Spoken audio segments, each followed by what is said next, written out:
दो दनादन में आपका स्वागत। मैं राहुल ओझा आपके साथ। आइए नजर अब खबरों पर। देश में गणतंत्र दिवस मनाने की तैयारी चल रही है, लेकिन उससे पहले खुफिया एजेंसियां ने देश में बड़े आतंकी हमले का अलर्ट जारी किया है। एजेंसियों को इनपुट मिला है कि पाकिस्तान में बैठे आतंकी देश में बड़ी आतंकी साजिश को अंजाम देने की फिराक में हैं और आतंकी आकाओं ने इस ऑपरेशन को कोडनेम दिया है 2626। वहीं जम्मू कश्मीर में जैश ए मोहम्मद के 3 खूंखार आतंकियों की तलाश की जा रही है। जिन आतंकियों की तलाश की जा रही है उनमें 2 पाकिस्तानी आतंकी मावी और उस्मान और एक स्थानीय आतंकी अख्तर अली उर्फ निक्कू भी शामिल है, जिसकी तलाश हो रही है। उधमपुर और कठुआ में सर्च ऑपरेशन चलाया जा रहा है। आपको बता दें कि अब तक कई जगहों पर आतंकियों के साथ मुठभेड़ भी हो चुकी है। कई जगहों से आतंकियों के ठिकानों का पर्दाफाश हो चुका है, जिससे यह साफ हो जाता है कि आतंकी किसी बड़े हमले को अंजाम देने की फिराक में है। वहीं दिल्ली में सुरक्षा व्यवस्था को लेकर एआई तकनीक का इस्तेमाल किया जा रहा है। 26 जनवरी को होने वाले रिपब्लिक डे परेड के लिए दिल्ली पुलिस के जवान स्पेशल एआई स्मार्ट चश्मे से लैस होंगे, ताकि संदिग्धों पर कड़ी नजर रखी जा सके। ये एआई चश्मा काम कैसे करता है और संदिग्धों को पकड़ने के लिए कैसे मददगार साबित होता है। इस बार हमने जो जानकारी मिली कि एफआरएस चश्मे लगा के जो है वो आपके जो पुलिस अधिकारी हैं, पुलिसकर्मी हैं और सोल्जर्स हैं वो तैनात रहेंगे संदिग्ध गतिविधियों में नजर रखने के लिए। निश्चित ही जो सीसीटीवी कैमराज उनके अंदर एफआरएस और वीडियो एनालिटिक्स की फैसिलिटी हमने लगाई, स्टाफ को भी पूर्णतः ट्रेन किया और हर एक सिक्योरिटी मेजर्स जो आवश्यक है रिपब्लिक डे को सेलिब्रेट करने के लिए और पीसफुली सेलिब्रेट करने के लिए उसके लिए हम लिया जाएगा। सर, एआई की भी पूरी मदद ली जा रही है। जो भी टेक्नोलॉजी हमें इनेबल करती है हमारे सिक्योरिटी मेजर्स को स्ट्रेंथन करने के लिए उस टेक्नोलॉजी का हम इस्तेमाल करेंगे। अयोध्या में रामलला के आगमन को आज 2 साल पूरे हो गए। 500 सालों के इंतजार के बाद आज ही के दिन साल 2024 में रामलला के आगमन का पर पूरा देश राममय हो चुका था। हर तरफ श्री जय श्री राम की गूंज सुनाई दे रही थी। रामलला की प्राण प्रतिष्ठा के बाद से करोड़ों श्रद्धालु अब तक दर्शन कर चुके हैं। बड़ी बड़ी हस्तियां राम मंदिर के दर्शन कर चुकी हैं। इन 2 सालों में राम मंदिर का स्वरूप भी पूरी तरीके से बदल चुका है। लगभग 1600 करोड़ रुपए की लागत से बना राम मंदिर परिसर सनातन संस्कृति की पूरी दुनिया में पहचान बन चुका है। अयोध्या अब सिर्फ आस्था की नगरी नहीं बल्कि भारत की ग्लोबल पहचान है। हिंदी तिथि के अनुसार जो है ये कार्यक्रम हम सब मनाते आए हैं और चूंकि आज अंग्रेजी तिथि के अनुसार आज ही विराजमान हुए थे रामलला, लेकिन जो हिंदी तिथि उसके अनुसार कार्यक्रम हम लोग करते रहे हैं। अभी पिछले दिनों हम लोगों ने इस कार्यक्रम को प्रतिष्ठा द्वादशी के रूप में मनाया है। लगातार जो है श्रद्धालुओं की संख्या यहाँ पर बढ़ रही है और भक्तों की संख्या बढ़ने के कारण जो है नित्य दर्शन का उनको तमाम तरह के लाभ भी मिल रहे हैं, यानी सुविधाएँ मिल रही हैं। श्री राम जन्म तीर्थ क्षेत्र ट्रस्ट जिस प्रकार से यात्री सुविधाओं को ध्यान में रख रहा है। भगवान रामलला की प्राण प्रतिष्ठा को 2 वर्ष पूरे हो चुके हैं। इस दरमियान लगातार श्रद्धालुओं की आमद ने अयोध्या को श्रद्धा से सराबोर कर रखा है। पिछले 1 वर्षों में 25 करोड़ से ज़्यादा लोगों ने अपनी उपस्थिति रामनगरी में दर्ज कराई है। इसके साथ ही अयोध्या विश्व के मानचित्र पर भी स्थापित हुई है। 2 साल इंग्लिश तिथि यानी कि अंग्रेजी तिथि के अनुसार 2 वर्ष आज के दिन ही पूरा हुआ है। 22 जनवरी 2024 को भगवान रामलला भव्य महल में विराजमान हुए। तो कैसा लगा दर्शन करके? वो बढ़िया लगा। अमर दर्शन हो गया है? हाँ, दर्शन हो गया, संतुष्ट हो गए। बस इतना ही, अब परिवार अच्छा रहे। यात्री लोग के लिए हर जगह जगह व्यवस्था हो गया, पानी का सब साफ सफाई हर व्यवस्था बहुत अच्छी है। योगी जी बहुत अच्छा काम कर रहे हैं, मोदी अच्छा काम कर रहे हैं। फिलहाल देश की इकोनॉमी पे भी अयोध्या का असर पड़ा है और उत्तर प्रदेश की इकोनॉमी पर भी अयोध्या ने अपना असर दिखाया है। अयोध्या में व्यापार बढ़ा, खुशहाली बढ़ी, राम आए, रामराज की तरफ अयोध्या बढ़ी। सहयोगी सर्वेश के साथ निमित गोस्वामी, न्यूज़ 18 अयोध्या। नोएडा में कुछ बदमाशों ने एक ढाबा मालिक के साथ मारपीट के बाद कार की बोनट पर बैठाकर शहर में घुमाया। इसके बाद पुलिस ने कड़ा एक्शन लेते हुए 4 आरोपियों को गिरफ्तार कर लिया है। मामला सेक्टर 71 के वेंडर जोन का बताया जाता है, जहां सोमवार की रात एक ढाबा मालिक को कार की बोनट पर बिठाकर घुमाने का सीसीटीवी वीडियो सामने आया है, जहां आरोपियों ने 1.5 किलोमीटर तक कार दौड़ाकर रास्ते में ही ढाबा मालिक को घायल हालत में छोड़कर फरार हो गए, जिसके बाद उसे अस्पताल में भर्ती कराया गया है। दिल्ली में 26 जनवरी पर गणतंत्र दिवस की परेड की तैयारियों के तहत कर्तव्य पथ पर जवानों का व्यापक स्तर पर अभ्यास जारी है। कड़ाके की ठंड और सुबह के घने कोहरे के बीच भी देशभक्ति का उत्साह कम नहीं दिखा। भारतीय नौसेना के जवान अनुशासन, एकरूपता और अदम्य जज्बे के साथ परेड रिहर्सल करते नजर आए। जवानों का यह अभ्यास गणतंत्र दिवस समारोह की भव्यता और सशस्त्र बलों की तैयारियों को सशक्त संदेश देता है। और देखिए, पटना के गांधी सेतु पर एक गंभीर और संवेदनशील घटना सामने आई है, जहां एक स्कूली छात्रा पुल पर अकेली टहलती नजर आई। समय रहते लोगों की सतर्कता और पुलिस की त्वरित कार्रवाई से एक बड़ी अनहोनी टल गई। गांधी सेतु पर कुछ राहगीरों की नजर एक छात्रा पर पड़ी जो स्कूल ड्रेस में पुल की रेलिंग के पास अकेले घूम रही थी। उसके व्यवहार से लोगों को कुछ असामान्य सा लगा, लेकिन पहले किसी ने हस्तक्षेप नहीं किया। ये छात्रा खुदकुशी की कोशिश कर रही थी, जिसके बाद से डायल 112 की टीम पहुंची और इस छात्रा को बचाया जा सका। जाइए ना।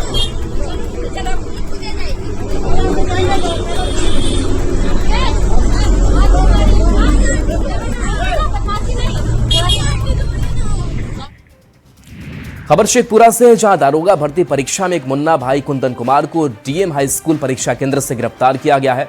आरोपी कुंदन को परीक्षा में सहयोग 3 लोग और कर रहे थे, जिसे परीक्षा केंद्र के बाहर से गिरफ्तार किया गया, जिसमें एक महिला की भी गिरफ्तारी हुई है, जो इस पूरे घटना की मास्टरमाइंड बताई जा रही है। महिला के मोबाइल से कई चौंकाने वाले तथ्य सामने आए हैं। पुलिस सभी बिंदुओं पर जांच कर रही है। घटना के संबंध में बताया जा रहा है कि वीक्षक को आशंका हुआ कि कुंदन कुमार किसी दूसरे अभ्यर्थी के नाम पर परीक्षा दे रहा है। जांच हुई तो मुन्ना भाई का खुलासा हो गया। चाईबासा से बड़ी खबर है, जहां सुरक्षा बल और नक्सलियों के बीच मुठभेड़ हुई है। जराईकेला कीरीबुरू थाना क्षेत्र में यह मुठभेड़ हुई है।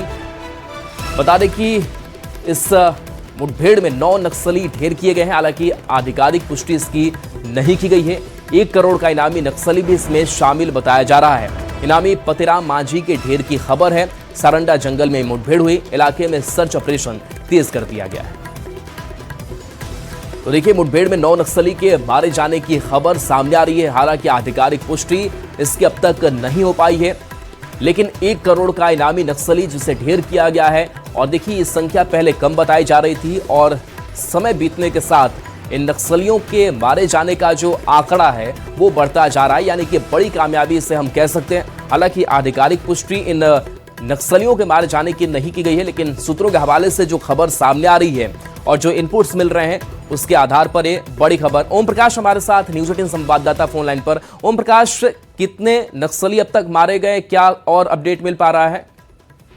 जी, अब तक जो जानकारी है, जो पुलिस के द्वारा भी अब तक जो जानकारी साझा की गई है, उसके अनुसार 9 नक्सली जो है वो अब तक मारे गए, जिसमें कि 1 करोड़ का इनामी नक्सली पतिराम मांझी भी शामिल है, जो कि इलाके में जो खौफ का सबब बना हुआ था। लगातार संगठन को वो मजबूत किए जा रहा था और लगातार सुरक्षा बलों को भी निशाना बना रहा था। तो ऐसे दुर्दांत नक्सली को भी इस मुठभेड़ में मार गिराए जाने की बात जो है वो सामने आ रही है। फिलहाल पुलिस अभी भी सर्च ऑपरेशन चला रही है और इलाके में जो आशंका है ये भी व्यक्त की जा रही है कि और भी नक्सली जो है वो इस मुठभेड़ में मारे जा सकते हैं। तो फिलहाल कहा जा सकता है कि सर्च ऑपरेशन अभी भी चल रहा है और नक्सलियों के आखिरी गढ़ में जो अंतिम कील है उसे ठोकने का भी काम जो है वो सुरक्षा बलों के द्वारा की जा रही है। जी शुक्रिया ओम प्रकाश इस अपडेट के लिए आपका। और बड़ी खबर सहरसा से, जहां एक बार फिर से पुलिस की वर्दी में कुछ महिला सिपाही का ठुमका लगाते वीडियो वायरल हो रहा है, जिसके बाद उन्हें शोकॉज जारी किया गया है। वीडियो सहरसा के बनगांव थाना क्षेत्र के बरियाही होमगार्ड कैंप का बताया जाता है, जिसमें आप देख सकते हैं कि 5 से 6 महिला पुलिसकर्मी वर्दी में ही भोजपुरी गाने पर ठुमके लगा रही हैं, जो होमगार्ड जवानों के पीओपी यानी पे ऑर्डर प्रोसीजर के बाद का बताया जाता है। अब इस वायरल वीडियो पर इन महिला होमगार्ड से स्पष्टीकरण मांगा गया है। खबर पूर्णिया से, जहां गैस सिलेंडर लीक होने के कारण एक घर में भीषण आग लग गई। घटना कीर्त्यानंद नगर थाना के गुवासी गांव की है। अगलगी में करीब 1.5 लाख रुपए कैश के साथ 10 लाख रुपए की संपत्ति जलकर खाक हो गई। घर के मालिक ने बताया कि खाना बनाने के दौरान अचानक गैस सिलेंडर लीक करने लगा, जिस कारण घर में आग लगी और सारी संपत्ति जलकर खाक हो गई। बिहार राज्य अनुसूचित जाति आयोग की 2 सदस्य टीम आज भोजपुर जिले में पहुंची, जहां टीम के सदस्यों ने आरा मंडल कारा का निरीक्षण किया। राज्य अनुसूचित जाति आयोग के सदस्य रुबेन रविदास और संजय कुमार ने मॉडल कारा में पहुंचकर निरीक्षण किया। इस दौरान उन्होंने घूम घूम कर महिला और पुरुष वार्ड में बंदियों को दी जा रही सुविधाओं के बारे में जानकारी ली। और पूर्णिया से बड़ी खबर, जहां सूखे नशे के खिलाफ पुलिस को सफलता मिली है। 50 लाख रुपए के स्मैक बरामद किए गए हैं। 1 किलो 900 ग्राम स्मैक बरामद किया गया है। कीर्तनानंद नगर थाना की पुलिस ने यह कार्रवाई की है। 2 स्मैक तस्कर भी गिरफ्तार किए गए हैं। बंगाल से मधेपुरा ये तस्कर जा रहे थे। एक ही गाड़ी से 2 मोबाइल बरामद किया गया। किलोग्राम स्मैक जो है वो बरामद हुआ है। इसमें 2 फोन जो है सीज किए गए हैं। साथ ही जिस गाड़ी से ये लोग ट्रैवल कर रहे थे उससे भी जो है स्मैक बरामद हुआ, उसको भी सीज किया गया है। तो इसमें काफी अच्छा टीम के द्वारा काम किया गया। ये लोग बंगाल से ये खेत लेकर आ रहे थे और मधेपुरा में इन लोगों का बेचने का प्लान था। वहां पे भी कुछ व्यक्तियों के नाम हम लोगों के सामने आए हैं। राजस्व एवं भूमि सुधार मंत्री विजय सिन्हा जमीन विवाद के निपटारे को लेकर बेहद गंभीर हैं। वे लगातार जिलों में जाकर संवाद कर रहे हैं, लोगों की शिकायतें सुन रहे हैं और लोगों की परेशानियों को दूर करने के निर्देश भी दे रहे हैं। साथ ही विभाग की ओर से कई कदम उठाए गए हैं। उसी में विभाग की ओर से जारी टोल फ्री नंबर भी है। लेकिन विजय सिन्हा को शिकायत मिली थी कि कंट्रोल रूम का टोल फ्री नंबर पर फोन नहीं लग रहा है। ऐसे में विजय सिन्हा आज खुद विभाग के कंट्रोल रूम पहुंच गए और टोल फ्री सेंटर का निरीक्षण किया और टोल फ्री नंबर 1800345621 पर फोन लगाकर उसकी जांच भी की। लोगों की शिकायत मिलने के बाद उप मुख्यमंत्री विजय सिन्हा अचानक टोल फ्री सेंटर में औचक निरीक्षण के लिए पहुंचे हैं और इस वक्त आप देखिए तस्वीरों के जरिए वो खुद जो लोग हैं जो यहाँ शिकायत करते हैं टोल फ्री नंबर पर, उनसे इस वक्त वो बात कर रहे हैं। और ख़ास तौर पर लोगों से शिकायत यह मिली थी कि जो टोल फ्री नंबर है वो काम नहीं कर रहा है, जिसके बाद विजय सिन्हा यहाँ पर पहुँचे हैं और सीधे कंट्रोल रूम में विजय सिन्हा इस वक्त लोगों के साथ बात करते हुए आप तस्वीरों में देख सकते हैं। और ये शिकायत आप पहले भी किए हैं?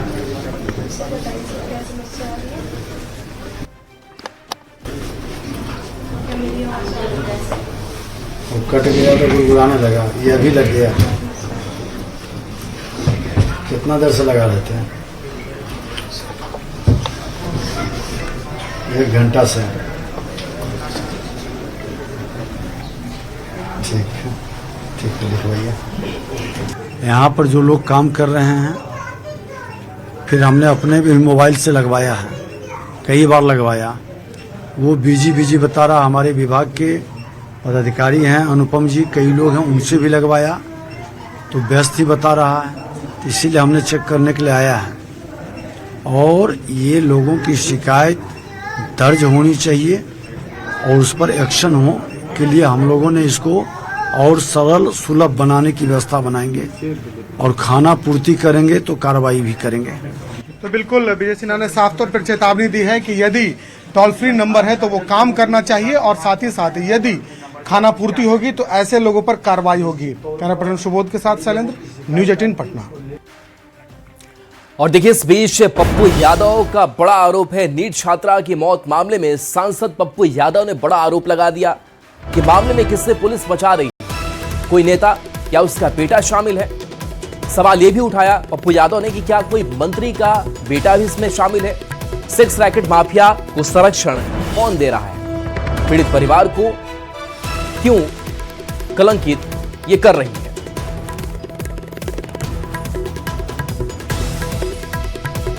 तो ये तस्वीर हम आप तक पहुंचा रहे हैं। पोस्ट किया है पप्पू यादव ने और कहा है कि आखिर गड़बड़ी कहां से हो रही है। उन्होंने कई बड़े आरोप लगा दिए। उन्होंने पुलिस पर आरोप लगा दिए, उन्होंने नेताओं पर आरोप लगा दिए और कहा कि क्या कोई नेता या उसका बेटा इस पूरे रैकेट में, इस पूरी घटनाक्रम में शामिल है। क्या कोई मंत्री का बेटा भी है। सेक्स रैकेट माफिया को संरक्षण कौन दे रहा है। तो ये बड़े सवाल और कड़े सवाल पप्पू यादव ने इस पोस्ट के जरिए उठाए हैं और कहा है कि आखिर पीड़ित परिवार को ही क्यों कलंकित किया जा रहा है। तो देखिए इस मामले में एसआईटी का जो गठन है वो किया गया है। लगातार जांच आगे बढ़ रही है, एफएसएल भी अपनी जांच कर रही है और इन सब के बीच लगातार एसआईटी कई लोगों से पूछताछ भी कर चुके हैं। कार्रवाई आगे भी जारी है, लेकिन इन सब के बीच अभी कई ऐसे सवाल है जो अनसुलझे हैं और इसी को लेकर के पप्पू यादव का यह पोस्ट। तो 12 दिन बाद भी पटना में नीट छात्रा की मौत की गुत्थी नहीं सुलझी है, जिसको लेकर विपक्ष भी सवाल उठा रहा है। जिस पर बीजेपी के राष्ट्रीय प्रवक्ता शाहनवाज हुसैन ने कहा कि पुलिस और एसआईटी अपना काम कर रही है और दोषियों के खिलाफ हर हाल में कड़ी कार्रवाई की जाएगी। नीट छात्रा की मौत हुई, अभी तक जो पुलिस है वो गुत्थी को नहीं सुलझा सकी है। नहीं, देखिए कहीं पर भी अपराध होगा, घटना होगी तो नीतीश कुमार जी ने कभी उससे सुशासन से कम्प्रोमाइज नहीं किया है। जो दोषी होंगे वो जरूर पकड़े जाएंगे और पूरी जांच हो रही है। जांच के बाद ही इस पर कुछ कहा जाए। विपक्ष इस पर राजनीति न करे।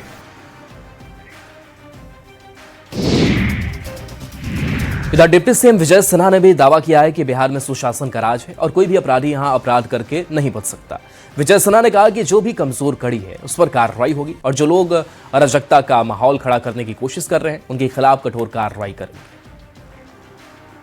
शासन की सरकार है, समृद्धि लाने का संकल्प है, कानून का राज स्थापित होगा, जो भी कमजोर कड़ी है उस पर कार्रवाई होगी और बिहार के अंदर जो वातावरण बन रहा है या जो अराजकता का माहौल खड़ा करने का प्रयास कर रहे हैं उनको निराशा होगा, क्योंकि ये सरकार डबल इंजन की सरकार मोदी जी नीतीश जी के नेतृत्व में पूरी तरह से सुशासन और समृद्धि के संकल्प को साकार करेगा।